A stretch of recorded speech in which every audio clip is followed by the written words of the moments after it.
আমি দুপুর দুইটার থেকে আড়াইটার আরও বেশি হইব দোকানে আসলাম। আজকে কারেন্ট নাই, সারাদিন থেকে কারেন্ট নাই।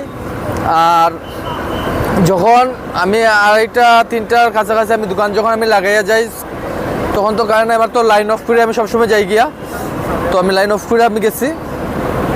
এখন আমার আধা ঘন্টা খানিক হইব ফোন আইছে যে তোর দোকানে কি জানি গন্ধ বাইর হইতেছে। আমি টাইস মারি আইছি, আমি দৌড় মারিয়া আবার পরে দেখি আমার দোকান আস্তা জ্বলিয়া শেষ। অথচ ফায়ার সার্ভিস ফোন করা হয়েছে, ফায়ার সার্ভিস আমার দোকান জ্বলার পরে আমার ফায়ার সার্ভিস আইছে। তারপরে দোকানে গন্ধ পাওয়ার থেকে ফোন করা ওর 1.5 ঘন্টা পরে ফায়ার সার্ভিস আইয়া তারা আগুন নিবাইতেছে জ্বলার। এখানে টায়ারের দোকান আছে, একটা গ্যারেজ আছে, একটা ওয়েল্ডিং এর দোকান আছে। আমার নাম টিঙ্কু শীল। দোকান কি আপনারই? আমার না, 3 জনের দোকান আছে এখানে। এখানে আমরা দেখলাম একটা জিনিস ব্লাস্ট পাইয়া করতে। এটা আমার হাওয়া মেশিনের মোটর।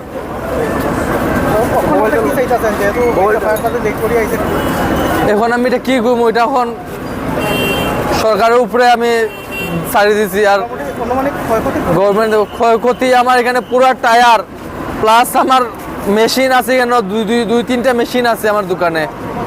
একটা হাওয়া মেশিন আছে, একটা টায়ার করার মেশিন, একটা হিট মেশিন আছে, প্লাস আমার দোকানে এতটি টায়ার আছে। এতচ আজকে লোডশেডিং এর সময় কারেন্ট যাওয়ার পরে আজকে আমি এটা পুরো জানি যে এটা ওভার ভোল্টেজের কারণে আজকে লাইন অফ থাকার পরে কারেন্ট কেমনে জ্বলে, কেমনে জ্বলে এটা আমার লগে ইলেকট্রিক পোস্ট আছে। আজকে এই ইলেকট্রিক পোস্টের কারণেই আমার দোকান জ্বলছে।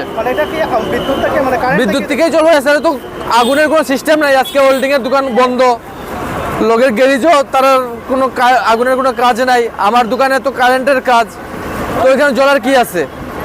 জ্বলার তো আমি তো, অথচ আমার লাইন অফের মধ্যে যদি কারেন্ট জ্বলে যায়, লাইন জ্বলে, এটা কিসের আমি দায় দেবো? এটা গাফিলতির কারণে, ইলেকট্রিক ডিপার্টমেন্টের কারণে হয়েছে এটা। আপনার নাম? আমার নাম টিঙ্কু শীল।